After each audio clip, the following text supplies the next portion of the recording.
softer than what we have at home. Separate file for sitting. Okay?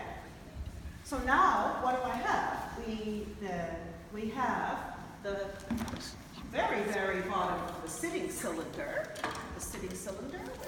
which are the sitting bones, right? The sitting bones. It gets really complicated with the sitting bones because, you know, we tend to think of the pelvis, but what we sometimes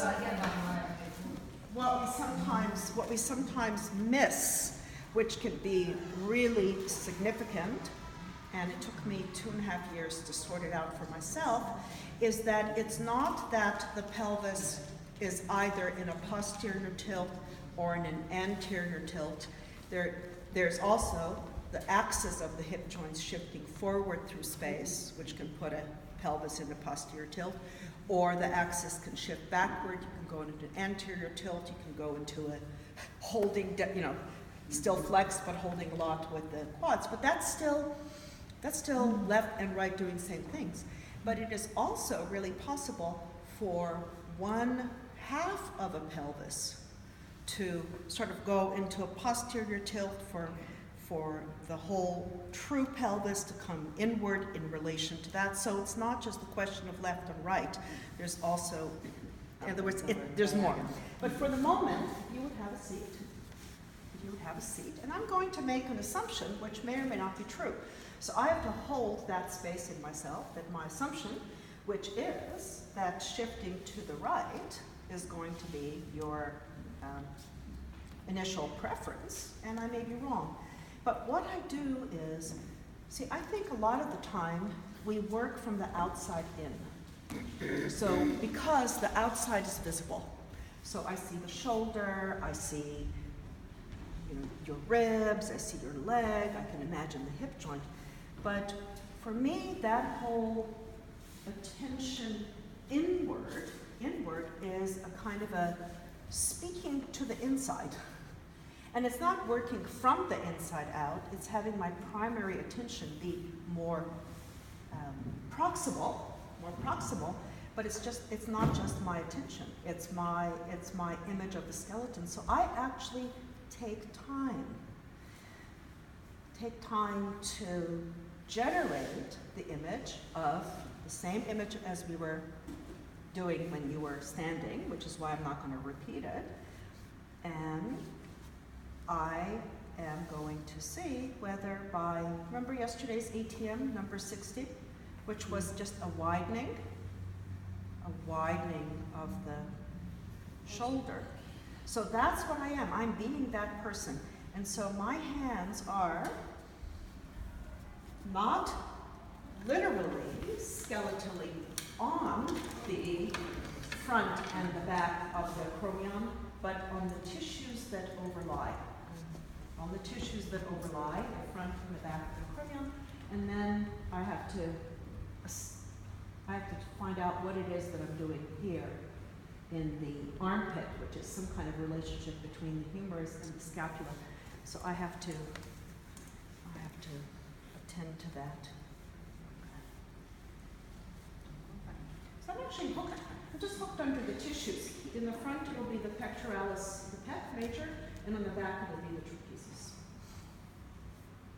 Or maybe a little bit I don't know, whatever's there. Whatever's there. Yeah, whatever's there, it's just there. Right, okay. And now I.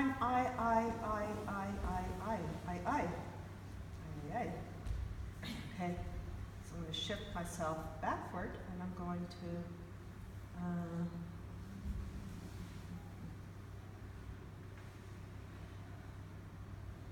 so from many years of experiencing this, or looking for this, I actually recognize that after the ATM, this will be much easier, which is going to be how we'll do it. If you want to, you'll do either the standing or the sitting or both with each other, and then the person will do the ATM. And then, because it's after the person has done the ATM, no, if you don't mind coming over the other side, after the person has done the ATM, you are going to find out how the potential has increased. And I'm actually thinking of the whole ring. So I'm thinking of the right side of your base of your neck, the ring of the first rib. And I don't know, if I were to say anything, I would just say that I'm going to also try a little bit to the side and a bit forward, and to the side and a bit backward. And I am less, although I'm looking right here at you intently, I'm actually gathering more from my sensations, which is, are we dancing yet? And we're not quite yet dancing. Dancing being that there's a lead and there's a, yeah, I can follow, which is different than, as you know, and thank you for not doing that. Sometimes what Feldenkrais practitioners do is we recognize mentally what is being asked and therefore we do it. Mm-hmm. And you're not doing that. Yeah. And so somehow we were more linked.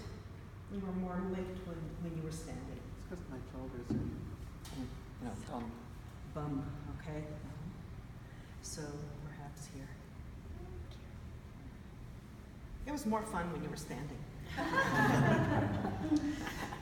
It's more fun when you were standing, but I discover something different when you're sitting. So what I'd said at the very beginning, was I have to figure out what I do with your head, and what I've done with what I did with your head up until now was totally ignore it and assume that it was going to follow along. So here, what I'm finding in sitting, that actually somehow I'm very easily discovering this here. This is fun. So once there's a way that you arrive on the left, and I'm not even, I'm thinking narrow. Are you tilting your head? I am. I am actually discovering which way, like in the ATM yesterday, or the pre-ATM, which way would you tilt your head? Mm-hmm. So that's what I'm discovering. It's like, if you were to tilt your head really high up at the skull, which way would it be? And actually, you were guessing from what we did in standing that you would have thought yeah, it would have been to the right, and it's not. Yeah. So that's pretty fun, actually. Yeah. I can visualize the whole system now when I couldn't in your own shoulders. Yeah. Yeah. Yeah.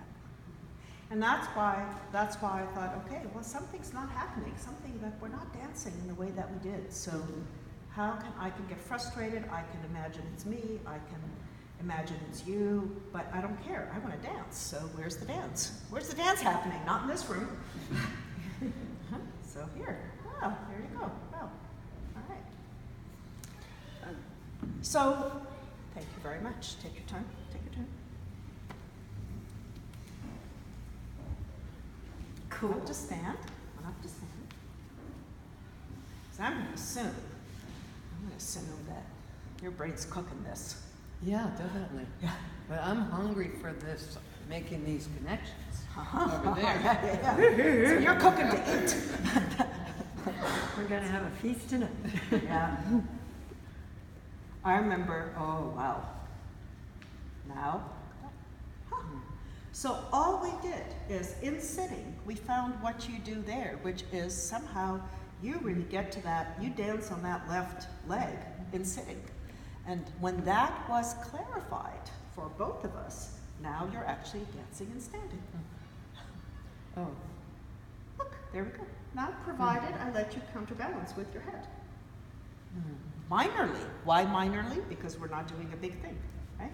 How's it feel What down to happens the if you're heels? going on the right? I will find out in a moment. Mary Jo has asked, How does it feel for you, both of you, down to the heels? how does it feel to you? Yeah, you now have a heel, whereas before it was a Cheshire cat heel. Like I knew it had to be there, but I couldn't sense it, right? And how is it to go to the left? There it is, there you are to the left. It's a different trajectory. And it's a different, yeah, there you go. Whoa. And now, where is Stacy? Because now look, to the right, this way, and to the, there. It's really funny. have. There you go. There you go. That's it. Now I'm steering you from this wheel and taking your head with you, or I can take your head a little bit independently. See? So what got me on this track was Mark Reese, you know, he videotaped, maybe you've seen it, a walking advanced training. And we're going to do something wacko in a minute. Go ahead and walk around, come back and sit down, and I bet it's going to be different. So, but before he did the videotape at Film Press Resources, he had a walking workshop in his home in Encinitas, and there were 10 of us there, which was amazing. And we just walked up and down in his backyard, and he was actually working with somebody that probably you all know, but I won't mention. And I was standing close by, and he was doing these really fine movements, and I went, okay, it's humanly possible to perceive that way, and I don't want to die without figuring out how to do that, you know?